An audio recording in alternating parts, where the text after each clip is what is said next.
આપણે કલ્પના કરીએ રાતના લગભગ 4 વાગ્યા છે. એકદમ ઘોર અંધારું છે. ડ્રાઇવિંગ માટે કદાચ દિવસનો સૌથી ખતરનાક સમય. બિલકુલ.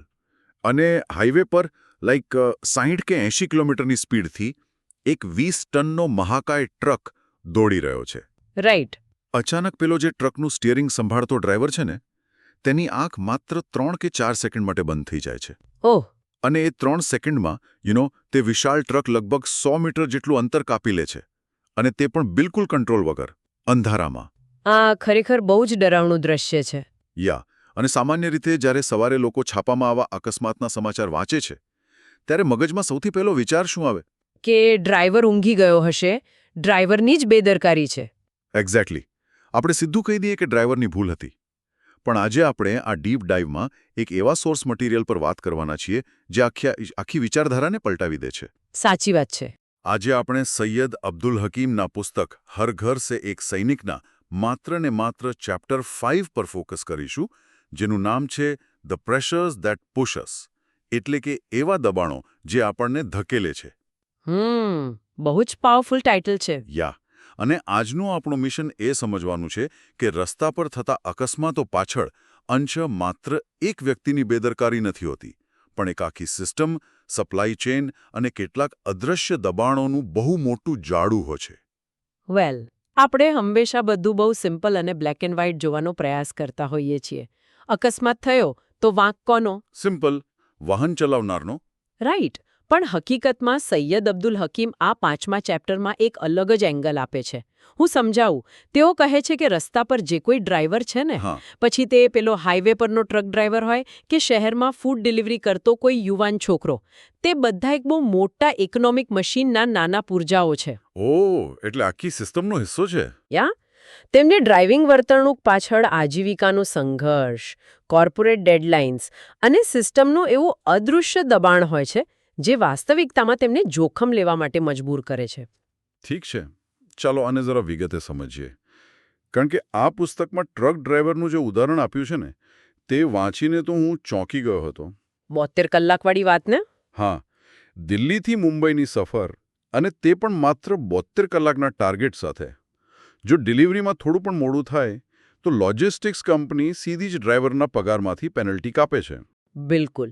અને આ જ એ દબાણ છે જે પેલી 4 વાગ્યાની ઊંઘ માટે જવાબદાર છે. પણ મને એ સમજાવો કે આ 72 કલાકનું જે ગણિત છે, એ એક ડ્રાઈવરના મગજ પર કેવી રીતે અસર કરે છે? એવું તો શું થાય છે?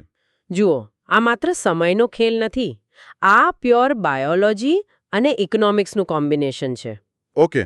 જ્યારે કોર્પોરેટ સપ્લાય ચેઇન 72 કલાકની ડેડલાઇન આપે છે, ત્યારે તેમાં ટ્રાફિક જામ, ટોલ ટેક્સની લાંબી લાઈનો કે ખરાબ હવામાન, આ કોઈ જ વસ્તુની ગણતરી નથી હોતી. એટલે સિસ્ટમને બસ ટાઈમ ટુ ટાઈમ ડિલિવરી જોઈએ છે. એક્ઝેક્ટલી. જો સામાન ફેક્ટરી પર સમયસર ના પહોંચે તો આખી પ્રોડક્શન લાઇન અટકી પડે, અને એ નુકસાનની ભરપાઈ ટ્રાન્સપોર્ટર પેલા ડ્રાઈવરના પગારમાંથી કરે છે. અરે બાપ રે. હવે ડ્રાઈવર માટે આ કોઈ સામાન્ય, કોઈ નાનું આર્થિક નુકસાન નથી હોતું. આ પગાર કપાવવાનો સીધો અર્થ એ છે કે તેના પરિવારના રાશન અથવા તો બાળકની સ્કૂલની ફી પર કાપ મુકાશે. રાઈટ. આ તો સર્વાઈવલનો જંગ થઈ ગયો. યા. અને આ ડર તેને એવી પરિસ્થિતિમાં મૂકી દે છે જ્યાં શરીરના આરામની મૂળભૂત જરૂરિયાત સાવ ગૌણ બની જાય છે. તે સળંગ 48 થી 72 કલાક સુધી બસ ડ્રાઇવિંગ કરતો જ રહે છે. અને પછી પેલું બાયોલોજી પોતાનો ખેલ બતાવે છે. રાઈટ. બિલકુલ. ખાસ કરીને વહેલી સવારે 4 થી 6 વાગ્યાની વચ્ચે, જેને સાયન્સમાં સર્કેડિયન રિધમનો સૌથી નીચો પોઈન્ટ કહેવાય છે. ઓહ, અચ્છા. આ સમયે શરીર બળજબરીથી આરામ માંગે છે, અને ત્યારે પેલી માઇક્રો સ્લીપની ઘટના બને છે. હા, માઇક્રો સ્લીપ એટલે પેલી અમુક સેકન્ડો માટે મગજનું શટડાઉન થઈ જવું. બરાબર ને? એક્ઝેક્ટલી. જ્યાં ડ્રાઈવરની આંખો કદાચ ખુલ્લી પણ હોય, પણ મગજ પ્રોસેસિંગ બંધ કરી દેશે. યા, એક્ઝેક્ટલી. માઇક્રો સ્લીપ એ કોઈ સામાન્ય ઊંઘ નથી. જ્યારે મગજ અત્યંત થાકી જાય છે, ત્યારે તે તમારી પરવાનગી વગર પોતાની જાતને ઓફલાઈન કરી દે છે. ઓહ, વાવ. માત્ર 1 થી 4 સેકન્ડ માટે. ડ્રાઈવરને પોતાને પણ ખબર નથી હોતી કે તે ઊંઘી ગયો હતો. આ તો બહુ જ ડેન્જરસ કહેવાય યાર. હવે આની પાછળનું ફિઝિક્સ વિચારો. 80 કિલોમીટરની ઝડપે દોડતું કોઈ વાહન 1 સેકન્ડમાં 22 મીટર કાપે છે. તો 4 સેકન્ડની માઇક્રોસ્લીપનો સીધો અર્થ એ છે કે વાહન લગભગ 100 મીટર જેટલું અંતર કાપી લે છે. એ પણ બિલકુલ બ્લાઇન્ડ થઈને. અને મેં એવું પણ વાંચ્યું આ ચેપ્ટરમાં કે જ્યારે આ થાક અસહ્ય બની જાય છે ત્યારે પેલો ડ્રાઈવર સ્ટીયરિંગ તેના હેલ્પરને સોંપી દેશે. જે બીજી એક બહુ મોટી સમસ્યા ઊભી કરે છે. હા, કારણ કે આ હેલ્પરની વાત બહુ જ રસપ્રદ છે. આ એ હેલ્પર હોય છે જેને ક્યારેય કોઈ ડ્રાઇવિંગ સ્કૂલમાં ઔપચારિક ટ્રેનિંગ તો લીધી જ નથી હોતી. સાચી વાત છે. તે માત્ર બાજુમાં બેસીને જ શીખ્યો હોય છે. રાઈટ. અને સૌથી મોટી વાત, તેને પેલા બ્લાઇન્ડ સ્પોટ વિશે કોઈ જ આઈડિયા નથી હોતો. પણ મારે તમને એ રોકવા પડશે જરા. આ બ્લાઇન્ડ સ્પોટનો કોન્સેપ્ટ જરા ક્લિયર કરીએ. બ્લાઇન્ડ સ્પોટ એટલે પેલા મોટા ટ્રકની આસપાસના એવા વિસ્તારો જ્યાં ડ્રાઈવર અરીસામાં પણ કંઈ જોઈ શકતો નથી, એ જ ને? બિલકુલ. આને એક રોજિંદા એનાલોજીથી સમજીએ. ધારો કે તમે કોઈ દરવાજાના કી હોલમાંથી એટલે કે ચાવી નાખવાના કાણામાંથી બહાર જોવાનો પ્રયાસ કરી રહ્યા છો. ઓકે. તમને સામેનું દ્રશ્ય તો દેખાશે, પણ દરવાજાની બરાબર ડાબી કે જમણી બાજુ શું છે તે નહીં દેખાય. રાઈટ. ટ્રકમાં પણ સાવ એવું જ હોય છે. ટ્રકની કેબિન એટલી ઊંચી હોય છે અને તેની લંબાઈ એટલી વધારે હોય છે કે સાઇડ મિરર હોવા છતાં ટ્રકની બરાબર પાછળ અને ડાબી બાજુના અમુક હિસ્સામાં એક આખો કાર કે બાઇક સમાઈ જાય ને. એટલી જગ્યા એવી હોય છે જે ડ્રાઈવરને કોઈ પણ રીતે દેખાતી જ નથી, અને બ્લાઇન્ડ સ્પોટ કહેવાય છે. અચ્છા. એક ટ્રેન ડ્રાઈવરને ખબર હોય છે કે લેન બદલતા પહેલા આ બ્લાઇન્ડ સ્પોટને કેવી રીતે ચેક કરવો અથવા મેનેજ કરવો. પણ પેલો બિન અનુભવી હેલ્પર જેને થાકેલા ડ્રાઈવરે સ્ટીયરિંગ સોંપ્યું છે, એને તો બિચારાને ખબર જ ના હોય. તે માત્ર સામે જોઈને ટ્રક ચલાવે છે. તે માત્ર અરીસા પર ભરોસો કરે છે અને પરિણામે અકસ્માત સર્જાય છે. આ ખરેખર બહુ મોટી વાત છે. આ બરાબર એવું છે કે તમારા સ્માર્ટફોનની બેટરી 1% પર હોય અને સિસ્ટમ તેને કોઈ અત્યંત હાઈ સ્પીડ ગેમ ચલાવવા માટે મજબૂર કરી રહી હોય. એક્ઝેક્ટલી. સિસ્ટમને ખબર છે કે ફોન ગરમ થઈ રહ્યો છે, પ્રોસેસર જવાબ આપી રહ્યો છે, પણ ગેમ ચાલુ રાખવી જ પડશે. ફોન તો બંધ થઈ જશે. પણ અહીં રસ્તા પર ફોન નથી. 20 ટન લોખંડ સાથે એક જીવતો જાગતો માણસ છે. અને અહીં સૌથી આશ્ચર્યજનક બાબત એ છે કે આખી સપ્લાય ચેઇન સિસ્ટમમાં ક્યાંય પણ એ ચેક કરવાની મિકેનિઝમ જ નથી કે રસ્તા પર વાહન ચલાવતા માણસની શારીરિક સ્થિતિ શું છે. રાઈટ. તમે લોજિસ્ટિક્સ કંપનીનું કોઈ પણ ઇનવોઇસ જોશો ને તો તેમાં અંતર, વજન, ડીઝલનો ખર્ચ અને ડિલિવરી ટાઈમનો ઉલ્લેખ હશે. પણ એમાં ડ્રાઈવરની ઊંઘ કે તેના શરીર માટે કોઈ કોલમ નથી હોતી. સિસ્ટમ માત્ર એ જ નોંધે છે કે સામાન સમયસર પહોંચ્યો કે નહીં. અને જુઓ, આ અદૃશ્ય ઘડિયાળનું દબાણ માત્ર કોઈ હાઈવે પૂરતું સીમિત નથી. ચેપ્ટર 5માં આપણા શહેરોની અંદર ફૂડ ડિલિવરી એપ્સના અલ્ગોરિધમની જે વાત કરી છે તે તો રોજિંદા જીવન સાથે સીધી જ જોડાયેલી છે. બિલકુલ. પેલા 20 વર્ષના ફૂડ ડિલિવરી રાઇડરની જ વાત લો ને. તેના ફોનની સ્ક્રીન પર એક સાથે 3 ઓર્ડર એક્ટિવ છે. એપનું અલ્ગોરિધમ તેને સતત ટ્રેક કરી રહ્યું છે અને કસ્ટમરને આપેલા પ્રોમિસ મુજબ તે 4 મિનિટ પાછળ ચાલી રહ્યો છે. અને આ અલ્ગોરિધમ કેવી રીતે કામ કરે છે તે ખરેખર સમજવા જેવું છે. હા, પ્લીઝ સમજાવો. આ જે 4 મિનિટનું મોડું છે ને, એ રાઇડરનો પોતાનો નિર્ણય નથી હોતો. એપ્લિકેશનનું સોફ્ટવેર ટ્રાફિક, અંતર અને રેસ્ટોરન્ટના પ્રેપરેશન ટાઈમનું ગણિત લગાવીને કસ્ટમરને એક અંદાજિત સમય આપે છે. રાઈટ. પેલો ETA જે આપણને એપમાં દેખાય. પણ રસ્તા પરની વાસ્તવિકતા તો સોફ્ટવેર કરતાં અલગ જ હોય છે. જો રાઇડર મોડો પહોંચે તો ગ્રાહક તેને ખરાબ રેટિંગ આપશે. આ ખરાબ રેટિંગ સીધું સિસ્ટમમાં જાય છે. અને એની અસર શું થાય? જેના કારણે ભવિષ્યમાં તેને સારા ઓર્ડર મળવાના ઓછા થઈ જાય છે. એટલે કે તેની સીધી અસર તેની ઇન્કમ પર પડે છે. બાપરે! આ તો કોગ્નિટિવ ઓવરલોડ એટલે કે મગજ પર એક સાથે અનેક પ્રક્રિયાઓનો બોજ નાખવા જેવી વાત થઈ ગઈ. બિલકુલ. રસ્તા પર એ યુવાનનું ધ્યાન સંપૂર્ણપણે વહેંચાયેલું છે. તેનું અડધું મગજ ફોન પર ચાલતા જીપીએસના ટાઈમર પર છે. બીજો હિસ્સો ગ્રાહકના પેલા વેર ઇઝ માય ફૂડ વાળા મેસેજ પર છે. અને જે થોડું ઘણું ધ્યાન બચ્યું છે તે સામેના ટ્રાફિક પર છે. અને આ અલ્ગોરિધમની ડિઝાઇન જ એવી છે કે તે ઝડપને ઇનામ આપે છે. મતલબ કે જે રાઇડર સિગ્નલ તોડીને કે રોંગ સાઈડમાં જઈને સમય બચાવે છે ને, તેનું રેટિંગ હંમેશા સારું રહે છે. એટલે સિસ્ટમ ઇનડાયરેક્ટલી ખરાબ ડ્રાઇવિંગને પ્રોત્સાહન આપે છે. એક્ઝેક્ટલી. એપ્લિકેશનનું રેટિંગ બોર્ડ એકદમ ક્લીન રહે છે. પણ જે જોખમ ઊભું થાય છે તે પેલા રાઇડર અને રસ્તા પર ચાલતા અન્ય અજાણ્યા લોકો પણ થોપી દેવામાં આવે છે. રાઈટ. એટલે કે કંપની પોતાનો ફાઇનાન્શિયલ રિસ્ક અને ડિલિવરીનો રિસ્ક એ બધું જ રસ્તા પરના સામાન્ય માણસો પર શિફ્ટ કરી દે છે. આ સાંભળીને એમ થાય કે કોઈ વ્યક્તિ જ્યારે ઘરે બેઠા ફૂડ એપ પર પેલો ફાસ્ટેસ્ટ ડિલિવરીનો ઓપ્શન સિલેક્ટ કરે છે ને ત્યારે અજાણતા જ તે 5 કિલોમીટર દૂર ટ્રાફિકમાં ફસાયેલા એક રાઇડર પર મોતનું દબાણ વધારી રહ્યો હોય છે. એકદમ સાચું. હવે સમયના દબાણથી આગળ વધીને પુસ્તક આપણને આજીવિકાની મજબૂરીઓ પર લઈ જાય છે. એ પોઈન્ટ પણ બહુ જબરદસ્ત છે. રોજે રોજના આર્થિક સંઘર્ષ ડ્રાઇવિંગના નિર્ણયોને કઈ હદે બદલી નાખે છે તેનું એક શાનદાર ઉદાહરણ ઓટો રિક્ષા ડ્રાઈવરનું છે. રાઈટ. એક ઓટો રિક્ષા ડ્રાઈવરના એંગલથી વિચારો, મોટા ભાગના રિક્ષા ચાલકો ભાડાની રિક્ષા ચલાવતા હોય છે. એમને રોજના 300 કે 400 રૂપિયા માત્ર રિક્ષાના માલિકને ચૂકવવાના હોય છે. ત્યાં સુધી તેમની પોતાની આવક તો શૂન્ય જ હોય છે. હા, અને એટલે જ કદાચ તેમના માટે રસ્તાના કિનારે હાથ બતાવતો કોઈ પેસેન્જર એ માત્ર એક વ્યક્તિ નથી હોતો.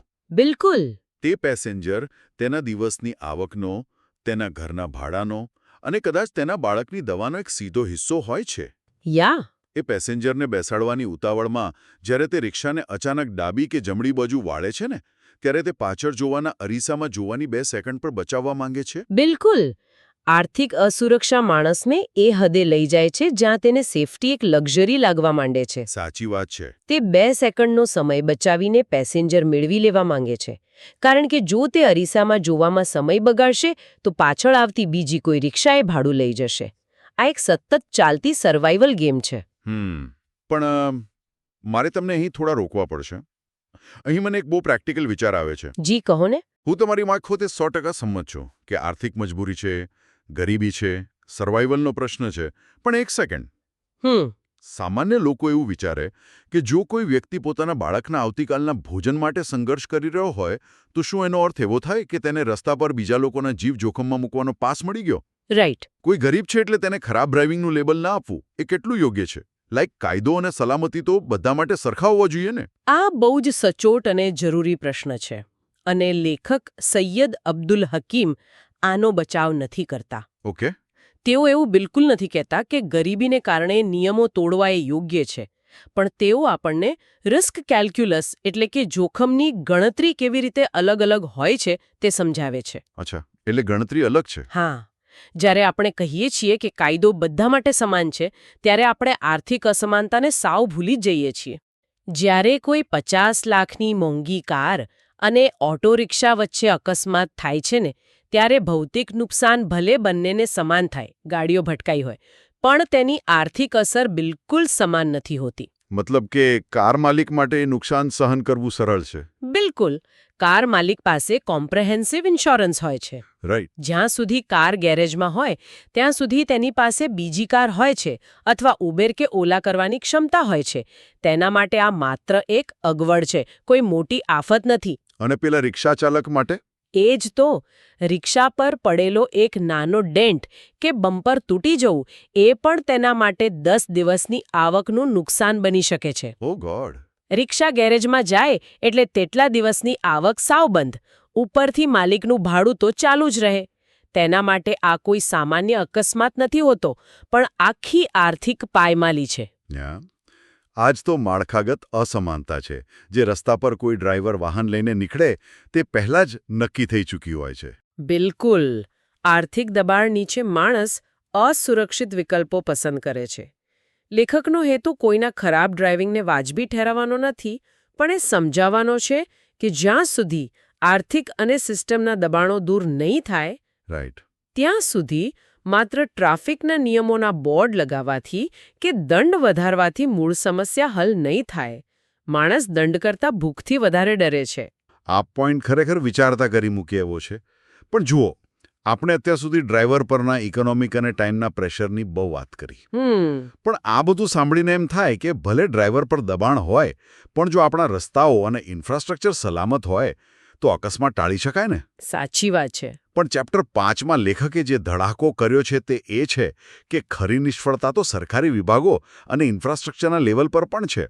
આ વિભાગોમાં સંકલનનો કેવો અભાવ છે તે ખરેખર સમજવા જેવું છે. આ એક એવો મુદ્દો છે જે રોજિંદા જીવનમાં સૌને નડતો હોય છે.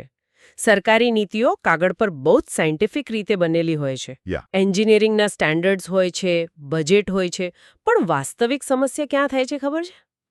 ક્યાં? વાસ્તવિક સમસ્યા બે અલગ અલગ વિભાગો વચ્ચેના સાઇલોસ એટલે કે તેમની જે અલગ અલગ કાર્યપદ્ધતિ છે ને તેમાં છે. તેઓ એકબીજા સાથે વાત જ નથી કરતા. રાઈટ. પુસ્તકમાં જે ઉદાહરણ છે તે તો જાણે આપણી આસપાસ રોજ બનતી ઘટના છે. લાઈક એક નવો ડામરનો રસ્તો બને છે, મસ્ત ઉદ્ઘાટન થાય છે અને 15 દિવસમાં બીજો કોઈ વિભાગ જેમ કે વોટર સપ્લાયવાળા કે ટેલિકોમવાળા પાઇપલાઇન નાખવા માટે એ જ નવા રસ્તાને પાછો ખોદી નાખે છે. આવું તો આપણે બધે જોઈએ છે. આ બરાબર એવું છે કે ડાબો હાથ શું કરી રહ્યો છે તેની જમણા હાથને કોઈ ખબર જ નથી. અને આ શા માટે થાય છે ખબર છે? કેમ? કારણ કે બંને વિભાગોની ફંડિંગ સાયકલ અને બજેટની મંજૂરી અલગ અલગ સમયે થતી હોય છે. રોડ વિભાગને માર્ચ પહેલા બજેટ પૂરું કરવાનું હોય એટલે તે રસ્તો બનાવી દે છે. ઓકે. જ્યારે વોટર બોર્ડને એપ્રિલમાં ફંડ મળે છે એટલે તે ત્યારે ખોદકામ શરૂ કરે છે. તેમની વચ્ચે કોઈ સેન્ટ્રલ ડેશબોર્ડ કે કમ્યુનિકેશન હોતું જ નથી. અરે યાર, આ તો બહુ મોટી સિસ્ટમિક ખામી કહેવાય. અને આનાથી પણ ગંભીર સ્થિતિ ત્યારે ઊભી થાય છે જ્યારે પુલ બની ગયો હોય હા. પણ જમીન સંપાદન એટલે કે લેન્ડ એક્વિઝિશનના કેસો કોર્ટમાં ચાલતા હોય. પરિણામે પુલ તો બની જાય પણ નીચે ઉતરવાલો રસ્તો એટલે કે એક્ઝિટ રેમ્પ જ ના બને. આવું મેં જોયું છે. અથવા તો રસ્તો 4 લેન પહોળો કરી દેવામાં આવ્યો હોય પણ બરાબર વચ્ચે જ વીજળીનો જૂનો થાંભલો ઊભો હોય કારણ કે ઇલેક્ટ્રિસિટી બોર્ડે તેને હટાવવાની મંજૂરી હજુ સુધી આપી જ ના હોય. અરે આ તો મોતનું સીધું છટકું છે. કલ્પના કરો કે એક હાઈવે પર કાયદો 80 કે 100 કિલોમીટરની સ્પીડથી વાહન ચલાવવાની છૂટ આપે છે. ડ્રાઈવર એ માનીને ચાલે છે કે 80ની સ્પીડ લીગલ છે એટલે રસ્તો સુરક્ષિત જ હશે. તે સ્પીડ વધારે છે અને અચાનક રસ્તાની વચ્ચે એવો મોટો ખાડો આવે છે જે પેલા અધૂરા ખોદકામના કારણે પડ્યો છે. બિલકુલ.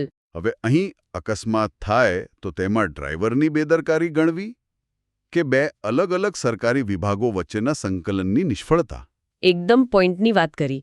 આને જ ઇન્ફ્રાસ્ટ્રક્ચરલ ફેલિયર કહેવાય. લેખક આ ચેપ્ટરમાં બે અલગ દુનિયાના ટકરાવની બહુ સુંદર પણ ભયાનક વાત કરે છે. અચ્છા, કઈ બે દુનિયા? ખાસ કરીને જ્યારે કોઈ આધુનિક હાઈવે ભારતના કોઈ અંતરિયાળ ગામડા પાસેથી પસાર થાય છે ને ત્યારે. ઓહો હા, આ પોઈન્ટ મને પણ બહુ ટચ કરી ગયો. હાઈવે અને ગામડાઓ, આ બંનેની ડિઝાઇન, તેમનું લોજિક જ સાવ અલગ છે. બિલકુલ. હાઈવેની ડિઝાઇન એ ઝડપ, ટ્રાન્ઝિટ અને લાંબા અંતરને ઓછા સમયમાં કાપવા માટે બની હોય છે. ત્યાં લાઈક સ્ટોપ શબ્દ માટે કોઈ જગ્યા જ નથી હોતી. અને બીજી બાજુ ગામડાનું લોજિક એ રહેઠાણ અને રોજિંદી ચળવળ પર આધારિત હોય છે. રાઈટ. જ્યારે આ હાઈવે ગામડાની વચ્ચેથી ચીરાઈને નીકળે છે ને ત્યારે ત્યાં એક બહુ મોટો સંઘર્ષ ઊભો થાય છે. સવારના સમયે ગામના પશુઓ ચરવા માટે રસ્તો ક્રોસ કરતા હોય છે. ખેતરમાંથી ટ્રેક્ટરો સાંકડી ગલીઓમાંથી અચાનક હાઈવે પર આવતા હોય છે અને શાળાએ જતા બાળકો રસ્તાની બાજુમાં ચાલતા હોય છે કારણ કે ત્યાં કોઈ ફૂટપાથ હોતી જ નથી. આ ખરેખર બે અલગ સદીઓ એક જ રસ્તા પર ભેગી થવા જેવી વાત છે. એક તરફ 120 કિલોમીટરની ઝડપે દોડતી આધુનિક કાર છે અને બીજી તરફ ખેતરમાં જતા બળદગાડા છે. એક્ઝેક્ટલી. જો આ બંને વચ્ચે કોઈ સર્વિસ રોડ, યોગ્ય બેરિકેડિંગ કે સ્પીડ બ્રેકર્સની સિસ્ટમ ન હોય તો અકસ્માત સર્જાવો એ કોઈ કમનસીબી નથી પણ ખામીયુક્ત ડિઝાઇનનું પરિણામ છે. આ કોઈ અકસ્માત નથી, આ એક મેથેમેટિકલ સર્ટેનિટી છે. રાઈટ. બે જીવંત સિસ્ટમ્સ જ્યારે કોઈ પણ યોગ્ય માળખા વિના એકબીજા સાથે ટકરાય છે ત્યારે તેનું આ સીધું અને સ્પષ્ટ પરિણામ છે. અને પ્રોબ્લેમ એ છે કે જ્યારે રસ્તો બનાવનાર કોન્ટ્રાક્ટર, તેની ડિઝાઇન કરનાર એન્જિનિયર અને તેનું મેન્ટેનન્સ કરનાર વિભાગો અલગ હોય ત્યારે જવાબદારી કોઈ લેવા તૈયાર થતું જ નથી. બિલકુલ. આખી સિસ્ટમનો બોજ રસ્તા પર ચાલનાર સામાન્ય નાગરિકે પોતાના જીવના જોખમે ભોગવવો પડે છે. તો આમ જુઓ તો આ બધાનો અંતિમ અર્થ શું છે? આ બધી ખામીઓ, આ સમયનું દબાણ, આર્થિક મજબૂરી અને આ સંકલનનો અભાવ, આ બધું સીધી રીતે આપણા દેશના ભવિષ્ય અને વિકાસના સપના સાથે જોડાયેલું છે. પુસ્તકમાં ભારતના વડાપ્રધાનના વિકસિત ભારત 2047ના વિઝનનો ખાસ ઉલ્લેખ કરવામાં આવ્યો છે. જો આપણે આ સમગ્ર ચર્ચાને મોટા ચિત્ર સાથે જોડીએ ને તો વિકસિત ભારત 2047 એ માત્ર એક લક્ષ્ય નથી. રાઈટ. તે સરકારનું નાગરિકો પ્રત્યેનું એક વચન છે. પણ વિકાસનો અર્થ માત્ર સિમેન્ટ કોન્ક્રીટના ઝડપી રસ્તાઓ મોટા બ્રિજ કે સ્માર્ટ સિટી બનાવવા પૂરતો સીમિત ના હોઈ શકે. બિલકુલ નહીં. એક સાચા વિકસિત રાષ્ટ્રમાં રસ્તાના નિર્માણમાં વપરાતા એન્જિનિયરિંગને જેટલું મહત્વ આપવામાં આવે છે તેટલું જ મહત્વ તેને સુરક્ષિત રાખવા માટેના સંકલનને અને માનવીય પાસાઓને પણ અપાવવું જોઈએ. સાચી વાત છે. વિકાસ ત્યારે જ સાર્થક ગણાય જ્યારે તે નાગરિકોના જીવનું રક્ષણ કરી શકે. જો કોઈ નવો હાઈવે લોકોનો સમય ચોક્કસ બચાવતો હોય પણ તેમના જીવને દરરોજ જોખમમાં મૂકતો હોય તો તેને આપણે સાચો વિકાસ કહી શકીએ નહીં. તે હજુ પણ અધૂરો વિકાસ છે. એક્ઝેક્ટલી. રસ્તાઓ પર નાગરિકોની સલામતી એ સીધી રીતે દેશની વહીવટી સક્ષમતા સાથે જોડાયેલી બાબત છે. જ્યારે કોઈ વિભાગ રસ્તો ખોદીને મહિનાઓ સુધી એમ જ છોડી દે છે અથવા જ્યારે સ્ટ્રીટ લાઇટ મંજૂર થયા પછી પણ અંધારું રહે છે ત્યારે તે માત્ર કોઈ નાની એડમિનિસ્ટ્રેટિવ ખામી નથી રહેતી. તે સાચા વિકાસના વચનનો, તે વિઝનનો સીધો ભંગ છે. ઇન્ફ્રાસ્ટ્રક્ચરે લોકો માટે કામ કરવું જોઈએ. લોકોએ ઇન્ફ્રાસ્ટ્રક્ચરની ખામીઓ વચ્ચે બચતા શીખવાની જરૂર ના પડવી જોઈએ. વાવ, બહુ સરસ રીતે સમજાવ્યું તમે. આજના આ ડીપ ડાઈવમાં સૈયદ અબ્દુલ હકીમના પુસ્તકના 5મા ચેપ્ટરે ખરેખર આપણી આંખો ખોલી નાખી છે. સાચી વાત છે. આજે આપણે જોયું કે રસ્તા પર સલામતીનો અર્થ એમ માત્ર હેલ્મેટ પહેરવા, સીટ બેલ્ટ બાંધવા કે સ્પીડ લિમિટ પાળવા પૂરતો મર્યાદિત બિલકુલ નથી. ખરેખર આખી કોર્પોરેટ સપ્લાય ચેઇનની આર્થિક ડિઝાઇન, ફૂડ ડિલિવરી એપ્સના પેલું નિર્દયી એલ્ગોરિધમ, એક સામાન્ય માણસની રોજિંદી આર્થિક મજબૂરીઓ, ઇન્ફ્રાસ્ટ્રક્ચરમાં રહેલી ડિઝાઇન ફ્લોઝ એટલે કે ખામીઓ અને અદૃશ્ય સરકારી સિસ્ટમનો સંકલનનો અભાવ, આ બધું જ ભેગું થઈને રસ્તા પરના અકસ્માતોનું એક જટિલ માળખું તૈયાર કરે છે. એક સમાજ તરીકે આપણે હંમેશા માત્ર સ્ટિયરિંગ પકડનાર વ્યક્તિને દોષ આપીને આપણી જવાબદારીમાંથી છટકી શકીએ નહીં. બિલકુલ. અને એટલે જ જ્યારે પણ રસ્તા પર કોઈ ડિલિવરી બોય ઉતાવળમાં દેખાય અથવા કોઈ સિગ્નલ પર કોઈ રિક્ષા ચાલક અચાનક જ કાપ મારીને આગળ આવી જાય ને, રાઈટ, ત્યારે ગુસ્સો કરતા પહેલા એક ક્ષણ માટે આ બધી વાતો યાદ કરવા જેવી છે. એ માણસ કદાચ કોઈ એવી અદૃશ્ય ઘડિયાળ સાથે રેસ લગાવી રહ્યો છે જેણે તેને શ્વાસ લેવાનો પણ સમય નથી આપ્યો. અથવા તો તે કોઈ એવા આર્થિક દબાણ સામે લડી રહ્યો છે જે બહારથી કોઈને દેખાતું નથી. એક્ઝેક્ટલી.